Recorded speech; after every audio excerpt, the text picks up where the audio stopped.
Salam sejahtera, terima kasih karena bersama dengan saya di Nazilin Unity Channel. Isu hangat malam ini, MKT UMNO dijangka buat keputusan kerjasama BNPH Sabah malam ini. Menjadi persoalan ialah, adakah BNPH akan meneruskan kerjasama seperti yang berlaku di Putrajaya atau di Persekutuan untuk pilihan raya negeri Sabah pula?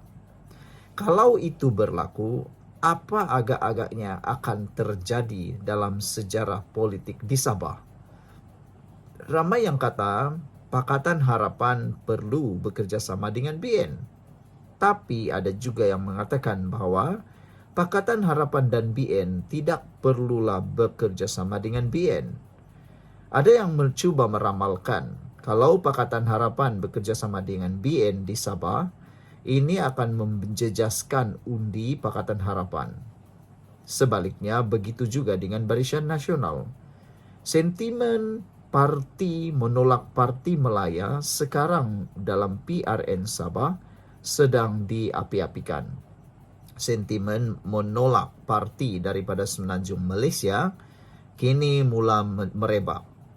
Kedua-duanya, Barisan Nasional dan Pakatan Harapan, seperti yang diketahui adalah datang daripada Semenanjung Malaysia, walaupun ada komponen dalam Barisan Nasional Pakatan Harapan yang turut datang daripada lokal.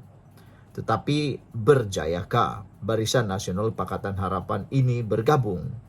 Ataukah Pakatan Harapan sudah memilih untuk bergabung bersama dengan GRS untuk menentang Barisan Nasional dalam PRN Negeri Sabah?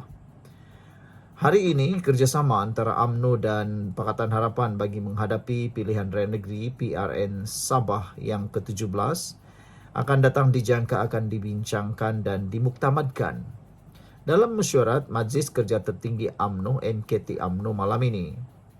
Menurut sumber dalaman UMNO, perjanjian persefahaman MOU antara parti politik di negeri berkenaan juga akan menjadi topik perbincangan dalam mesyuarat MKT itu nanti. Isu-isu tersebut akan dibentangkan kepada kepimpinan UMNO. Kemudian kita akan bawa ke MKT UMNO esok hari ini. Dan ia boleh dimuktamadkan dan diputuskan untuk wishlist semuanya. Ia untuk memutuskan sama ada kerjasama dan MOU bagi menghadapi PRN Sabah akan datang, katanya kepada Malaysia Kini. Mengulas lanjut, sumber memberitahu difahamkan pengenalan MOU terbabit adalah penting bagi mengelak sebarang tindakan sabotaj seperti lompat parti dalam kalangan calon dari parti gabungan yang menang PRN akan datang. Selain itu, isu pembahagian kerusi PRN Sabah juga akan dibincangkan dalam mesyuarat yang dijangka bermula sekitar jam 8 malam ini. Mesyuarat malam ini juga dijangka akan turut membincangkan dengan lebih lanjut berhubung syur penubuhan sebuah sekretariat antara gabungan parti yang bersetuju untuk bekerjasama pada PRN nanti. Ini adalah antara hasrat utama untuk membentuk sebuah sekretariat yang akan menyelaraskan pengagihan kerusi bagi mengelakkan pertempuran dan memastikan satu barisan yang bersatu di Sabah, kata sumber itu. Terdahulu, Malaysia kini dimaklumkan bahawa satu pertemuan antara pemimpin tertinggi UMNO Sabah berlangsung malam tadi. Pertemuan tersebut diadakan bagi membincangkan isu terkait PRN Sabah dan hasilnya dibawa untuk perhatian MKT malam ini bagi diputuskan. Pada 13 April lalu, media melaporkan pengerusi Badan Perhubungan UMNO Sabah Bung Mukhtar Aradin mengumumkan parti itu akan bergabung dengan Pakatan Harapan bagi menghadapi PRN Sabah yang dijadual pada tahun ini. Bung Mukhtar yang juga pengerusi BN Sabah berkata, keputusan berkenan dimuktamadkan bagi menjawab persoalan pelbagai pihak mengenai siapakah rakan kerjasama UMNO bagi menghadapi PRN itu. Bagaimanapun, Setiausaha Agung DAP Anthony Locke berkata, Pakatan Harapan belum membuat keputusan rasmi berhubung kerjasama politik antara gabungan itu dengan BN Sabah pada PRN ke-17 akan datang. Menurut Lok, segala ketetapan mengenai kerjasama itu akan diputuskan dalam mesyuarat rasmi parti berkenan gabungan terbabit dalam masa terdekat. Sekian dulu, jangan lupa tinggalkan komen Anda. Salam sejahtera, terima kasih karena bersama dengan saya di Nazilin Unity Channel. Dilabel sebagai pembelot bangsa, 2 ahli parlimen DAP menyaman adun Perikatan Nasional kerana memfitnah. 2 ahli parlimen DAP akan memfailkan tindakan undang-undang terhadap adun Kuala Sentul, Datuk Jasri Jamaluddin, daripada Perikatan Nasional atas dakwaan memfitnah. Jasri didakwa memuat naik hantaran Facebook yang memfitnah ahli parlimen Bangi Syarizan Johan dan ahli parlimen Bentong Yong Safura Othman. Saudara, apa yang mengejutkan, adun tersebut antara lain mengatakan bahawa 2 ahli parlimen DAP itu sanggup menjadi sukarelawan untuk jadi pembelot bangsa serta kata-kata lain yang memfitnah mereka. Saudara, menurut saya bacakan kepada anda tulisan sendiri daripada ahli parlimen iaitu Syarizan Johan. Beliau menulis di Facebook sebagai ahli parlimen Bangi dan Yong Safura sebagai ahli parlimen Bentong tentang perkara ini, dan dengarkan apa komen daripada netizen yang mengejutkan kita semua. Adun Perikatan Nasional Pahang memfitnah, tindakan undang-undang akan dimulakan, kata tulisan Syarizan Johan. Semalam adun Kuala Sentul Pahang, Datuk Jasri Jamaluddin daripada Perikatan Nasional PN telah memuat naik status yang mengandungi kata-kata yang memfitnah kami di laman Facebook beliau.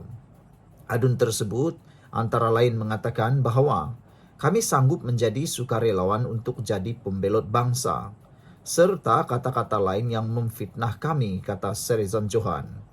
Kami memandang serius perkara ini kerana sebelum ini kami sentiasa difitnah oleh pengikut Perikatan Nasional di alam maya.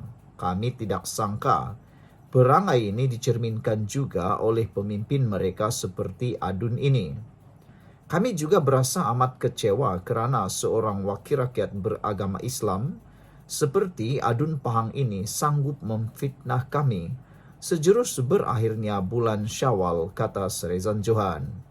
Kami akan mendapatkan nasihat peguam dan memulakan tindakan undang-undang terhadap beliau. Kami juga ingin menasihati semua wakil rakyat dan pemimpin PN untuk berhati-hati dalam tutur kata mereka. Jangan lupa bahawa sebelum ini pemimpin-pemimpin Perikatan Nasional telah diarahkan membayar pampasan disebabkan mahkamah mendapati mereka telah memfitnah, kata kenyataan Syarizan Johan di laman Facebook beliau bertarikh 30 April. Beberapa komen daripada netizen dalam ruangan komen di ruangan Facebook Syarizan Johan, ramai yang bersetuju. Syarizan Johan meneruskan langkah menyaman itu.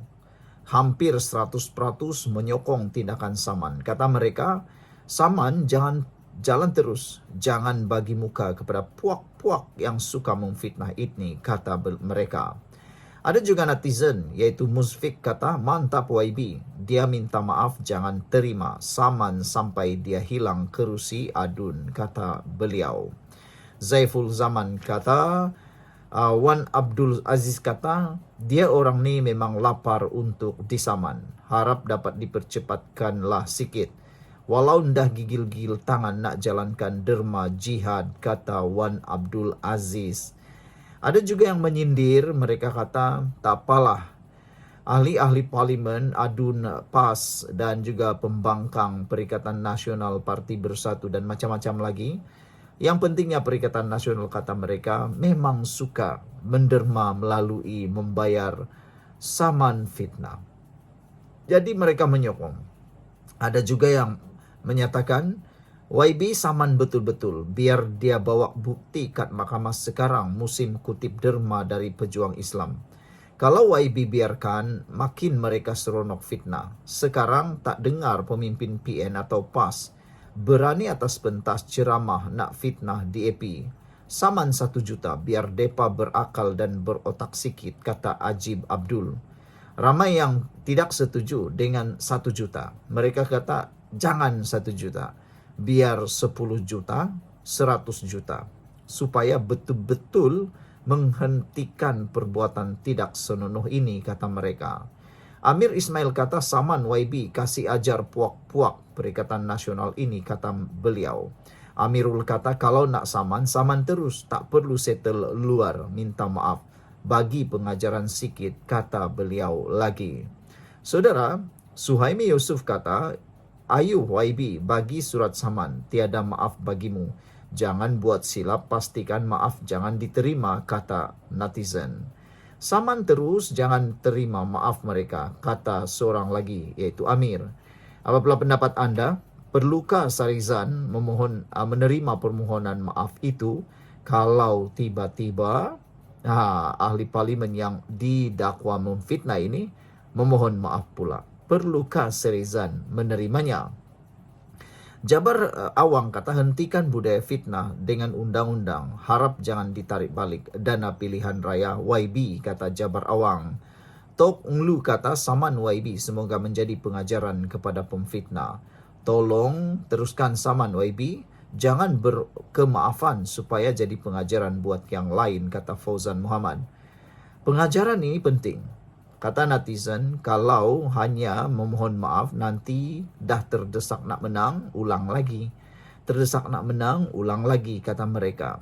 Paling bagus sekali, kata mereka, biar sampai jadi bankrupt supaya hilang kelayakan menjadi adun.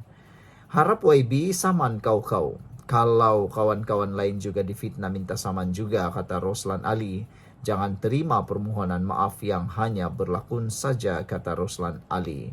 Berapakah agak-agaknya saman yang kau-kau itu?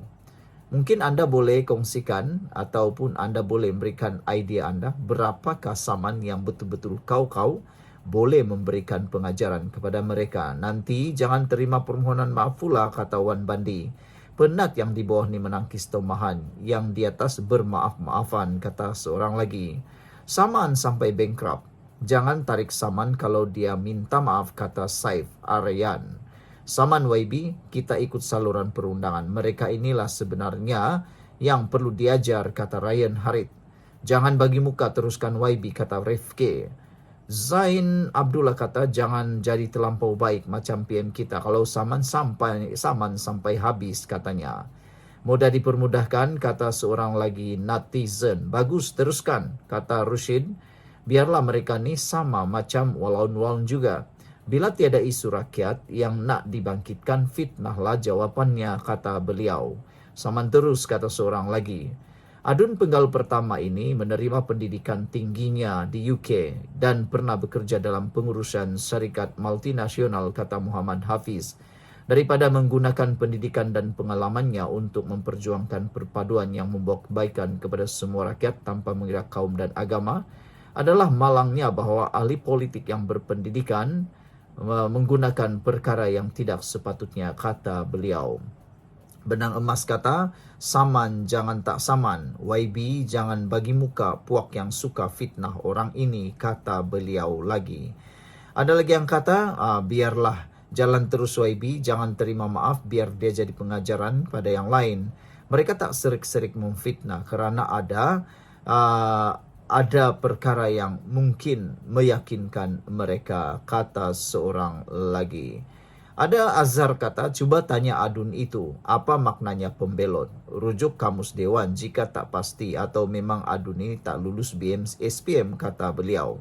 Saudara dah bersama DAP sekian lama, bukannya keluar masuk parti lain sebelum jadi DAP kan?